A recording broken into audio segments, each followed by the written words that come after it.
जी नमस्कार, मैं अजय वर्मा और आप देख रहे हैं न्यूज़ नशा। तो चलिए चलते हैं बिहार, जहां हमारे साथ हैं साकेत बिहारी सिन्हा जी, वरिष्ठ पत्रकार। हम इनसे जानना चाहेंगे कि बिहार एक राज्य जहां चुनाव होना है 2025, मतलब इसी साल अक्टूबर नवंबर में किसी समय भी डेट अनाउंस होगा। पर दिल्ली के चुनाव में, जो कि फरवरी में होना है, बिहार बिहार में शब्द का इस्तेमाल कर रहा हूं, उसके पहले बिहार के एक नेता लालू जी का रेफरेंस आया था, और अभी अरविंद केजरीवाल, पूर्व मुख्यमंत्री दिल्ली के, आपके नेता, उन्होंने ये कह दिया कि 15 दिनों के अंदर 13,000 से ज्यादा बिहार और यूपी के लोगों ने आवेदन किया है वोटर लिस्ट में अपना नाम जुड़वाने के लिए। उन्होंने ये शब्द और ये लाइन यूज किया है कि फर्जी वोटर्स। शब्द, भले ही फर्जी शब्द का इस्तेमाल नहीं किया, पर उनके कहने का मतलब यही था। मैं साकेत जी से जानना चाहूंगा, क्योंकि इस पे लालू जी पे जब विदुरी ने, भारतीय जनता पार्टी के नेता ने रेफरेंस किया था इनडायरेक्टली, जब उन्होंने प्रियंका के गाल के बारे में बात की थी, तो लोगों को याद आ गया था लालू जी का वो बयान जिसमें उन्होंने हेमा मालिनी के गाल की बात की थी। अब फिर बिहार दिल्ली के चुनाव में अलग रंग पकड़ रहा है, और इस पे बिहार में भी बवाल मचा हुआ है। चिराग पासवान ने तो खुलकर कह दिया, अरविंद केजरीवाल को क्रिटिसाइज किया है, ये कहते हुए कि बिहार के लोगों को आपने गलत और फर्जी कैसे बता दिया। साथ में यूपी के नेताओं का भी काफी स्टेटमेंट और रिएक्शंस आ चुका है। मैं साकेत जी से जानना चाहूंगा कि बिहार में क्या जो बिहारी दिल्ली में काम करने आते हैं वो फर्जी हैं? क्या इस तरह के शब्द का इस्तेमाल, इस तरह के स्टेटमेंट का यूज किया जाना चाहिए चुनाव में? साकेत जी। अजय जी नमस्कार। जी। आम आदमी पार्टी के सर्वे सर्वा अरविंद केजरीवाल का आज का बयान जो उन्होंने दिया है, तो इस पर तो सबसे पहले आम आदमी पार्टी के ही राज्यसभा के सांसद से प्रतिक्रिया लेनी चाहिए थी। संजय सिंह ने कहा था बहुत चीख चीख करके कि भाई, पूर्वांचल के लोगों को आप रोहिंग्या घोषित किए हुए हैं। कह रहे हैं बीजेपी के लोग कि आम आदमी पार्टी ने रोहिंग्या के लोगों को वोटर बनाया। तो ये सब हमारे पूर्वांचल के लोग हैं। कई एक बार चीख चीख करके उन्होंने कहा कि मैं खुद पूर्वांचल से आता हूं। तो अभी तो सबसे पहले प्रतिक्रिया की जरूरत थी। संजय सिंह जी कुछ नहीं कहे अभी तक कि उनके जो सर्वे सर्वा हैं पूर्व मुख्यमंत्री, उन्होंने जो बयान दिया। अरे भाई, दिल्ली देश की राजधानी है। दिल्ली में देश के हर राज्य से लोगों का वास्ता होता है, और हर किसी को अधिकार है दिल्ली में जाकर के अपना रोजी रोटी कमाना। जब वो रोजी रोटी के लिए दिल्ली जाएगा तो बट नेचुरल है वहां का वोटर भी होगा, और वोटर होगा तो आप कैसे उसको कह रहे हैं कि 15 लाख और 20 लाख और 25 लाख पूर्वांचल के लोग, बिहार और यूपी के लोग आकर के यहाँ बस गए हैं और वोटर बन गए। अरे वो काम करने गया, जो भी देश की राजधानी है, काम करने गया तो वोटर तो बनेगा ही बनेगा। आज का जो अरविंद केजरीवाल का बयान घोर आपत्तिजनक है। इसकी जितनी निंदा की जाए उतनी कम है। और अब तो सबसे पहले सवाल संजय सिंह को कहना चाहिए, बताना चाहिए कि जो वो 4 दिन पहले चीख चीख करके पूर्वांचल और रोहिंग्या की बात कर रहे थे, अब उनका बयान क्या आएगा? उनके ही नेता कह रहे हैं कि भाई बिहार और यूपी के लोग यहाँ वोटर बन रहे हैं। जी अजय जी। चलिए, ये तो बड़ा अच्छा आपका था कि संजय सिंह खुद इस बात पे खुलकर कहें, और उनके नेता, क्योंकि आप दिल्ली में कहते हैं और फैक्ट भी है कि इन्हीं इन्हीं लोगों के कारण, पूर्वांचल से आए लोगों के कारण इनकी सरकार बन पाई थी और 2 बार इन्होंने दिल्ली की सत्ता हासिल की। खैर, हम चलते हैं बिहार। यहां पर नीतीश को लेकर फिर से सरगर्मी और हलचल शुरू हो चुका है, क्योंकि नीतीश जी अपने प्रगति यात्रा के दौरान 2 दिन पहले की बात थी, हाजीपुर गए थे। वहां उन्होंने समीक्षा बैठक की, जिसमें कि 3 सांसद एनडीए के नहीं आए और ये तीनों ही बीजेपी से हैं, वो भी इसमें नहीं आए। सिर्फ 6 विधायक पहुंच पाए थे। तो उसके बाद एक नया हलचल शुरू हो गया है। क्या एनडीए में टूट की संभावनाएं हैं? क्योंकि एक दूसरा सवाल इसके साथ ही जुड़ा हुआ, जो नए गवर्नर साहब हैं आरिफ मोहम्मद खान साहब, जब उन्होंने ज्वाइन किया तो लालू जी के घर गए थे, सुनने में जो रिपोर्ट्स आया है, मिलने। पुराने मित्र हैं, पुराने जमाने के कारण वो लालू जी से मिलने गए। फिर नीतीश जी गए। फिर जब चिराग पासवान गए तो फिर से सियासत में एक सरगर्मी शुरू। क्या ऐसी संभावनाएं हैं कि नीतीश और लालू साथ हो जाएंगे?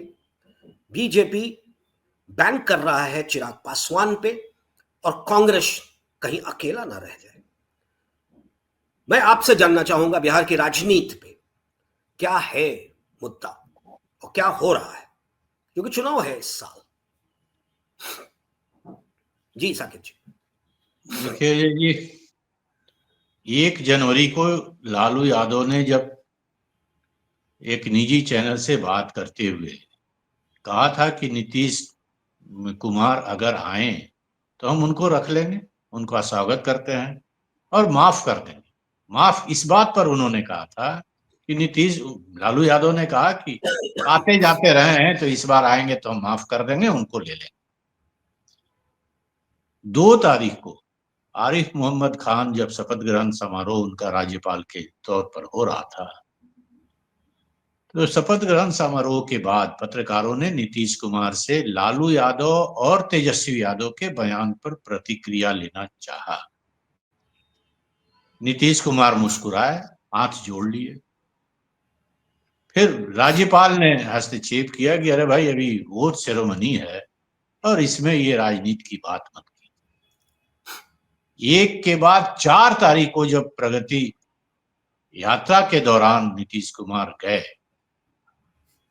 वहां जाकर के उन्होंने कहा कि नहीं, हम जहां हैं 2 बार गलती कर चुके हैं, अब जहां हैं वहीं रहेंगे, अब आना जाना नहीं। लेकिन राजनीति के जानकार बताते हैं कि इन राजनीतिज्ञों के कथनी और करनी पर बहुत ज्यादा विश्वास नहीं किया जा सकता। जी। यही अमित शाह हैं, भारतीय जनता पार्टी के चाणक्य कहे जाते हैं, केंद्रीय गृह मंत्री और ताकतवर। भाजपा में नरेंद्र मोदी के बाद वही, वैसे केंद्रीय मंत्रिमंडल में तो बतौर राजनाथ सिंह, प्रधानमंत्री के बाद राजनाथ सिंह का स्थान है, लेकिन पार्टी में और सरकार में भी अमित शाह ही प्रधानमंत्री के बाद हैं। अमित शाह ने जो कहा कि हम हमारा संसदीय बोर्ड तय करेंगे, और उसके पहले आप याद कीजिए अमित शाह ने कहा था, बिहार आए थे पिछले चुनाव के समय, तो उन्होंने कहा था कि नीतीश कुमार और ललन सिंह, आप लोग कान खोल के सुन लो, आप लोगों के लिए बीजेपी का दरवाजा सदा सदा के लिए बंद हो गया। फिर बीजेपी ने नीतीश कुमार को लिया, मुख्यमंत्री बनाया पिछले वर्ष, और अभी ललन सिंह उसी केंद्रीय कैबिनेट के सदस्य हैं। तो ठीक है, नीतीश कुमार जी ने कहा कि हम जहां हैं वहीं रहेंगे, लेकिन जो परिस्थितियां दिख रही हैं, जैसे भारतीय जनता पार्टी का कोई नेता नहीं कह रहा है अमित शाह के उस बयान के बाद कि पार्लियामेंट्री बोर्ड तय करेगी, उस बयान के बाद कोई नहीं कह रहा है कि हाँ, नीतीश कुमार के नेतृत्व में हम लोग सरकार अगली बार फिर बनाएंगे, ऐसा कोई नहीं कह रहा। 25 दिसंबर को अटल बिहारी वाजपेयी के जन्मदिन पर जो जयंती समारोह था, उसमें बिहार के डिप्टी सीएम जो बीजेपी के नेता हैं विजय कुमार सिन्हा, उन्होंने कहा कि अटल जी को सच्ची श्रद्धांजलि तभी दी जा सकती होगी जब बिहार में बीजेपी का मुख्यमंत्री बने, बीजेपी की सरकार बने।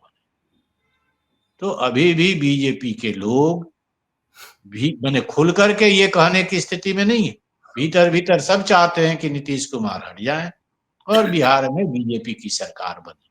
लेकिन यह उतना ही सही कहा जाएगा, सही होगा कहना कि बिहार में मुख्यमंत्री के चेहरे के लायक बीजेपी में आज के दिन में कोई भी नहीं है। सुशील कुमार मोदी जब तक जिंदा थे, बिहार भाजपा के मतलब बहुत बड़े नेता, उनको भीष्म पितामह बिहार भाजपा का कह सकते हैं, उनमें एक रुतबा था मुख्यमंत्री का, वो बन सकते थे। लेकिन उनके निधन के बाद आज बिहार में कोई दिख नहीं रहा है जो कि मुख्यमंत्री का चेहरा हो सकता है। और यह भी सत्य है उतना ही कि अगर बीजेपी को छोड़ करके नीतीश कुमार इस महागठबंधन की ओर चले जाएं तो फिर बीजेपी सत्ता में आने से रही। नीतीश कुमार वह पर्सनालिटी है जो कि जिस गठबंधन के साथ रहेगा, सरकार उसी गठबंधन की बनेगी। यहां नीतीश कुमार के साथ हमको लगता है थोड़ा दुविधा हो रहा होगा निश्चित, और इसको देखना है कि विपक्षी पार्टियां किस ढंग से इसको प्रचारित करती हैं, इसको कितना इश्यू बनाती हैं। जो संसद में अमित शाह ने बयान दिया और अंबेडकर के बारे में जो अंबेडकर कहा उन्होंने, तो आप सब कोई जानते हैं कि दलित और महादलित अंबेडकर को अपना भगवान मानता है। अभी तक दिख नहीं रहा है बिहार में विपक्ष के लोग इसको इशू बनाए। अगर ये इशू बना करके चलें तो फिर नीतीश कुमार के लिए मुश्किल हो जाएगा, क्योंकि बिहार में दलित और महादलित के नेता अगर कोई है तो वो नीतीश कुमार ही हैं। जीतन राम मांझी और चिराग पासवान अपने अपने जाति के नेता हैं, दलित और महादलित के नेता नहीं है। दलित महादलित का नेता बिहार में अगर कोई है तो वो नीतीश कुमार, और वो दलित और महादलित के लोग अलग हो जाएंगे अगर विपक्ष के लोग इसको बहुत बढ़िया सुनियोजित ढंग से अगर बिहार में इसको प्रचारित करे कि भाई बीजेपी दलित अंबेडकर के बारे में क्या राय रखती है, यह देख लीजिए। ये बयान है बीजेपी के चाणक्य का, और अगर ये दलित महादलित के दिमाग में विपक्ष के लोग भरने की में सफल हो जाते हैं, तब तो नीतीश कुमार को बाध्य होकर के हमको लगता है एनडीए का साथ छोड़ना होगा। और आप हमसे जुड़े रहने के लिए सब्सक्राइब करें YouTube पर, फॉलो करें ट्विटर पर और लाइक करें Facebook पर। और ज्यादा जानकारी के लिए आपको टाइप करना होगा सिर्फ न्यूज़ नशा।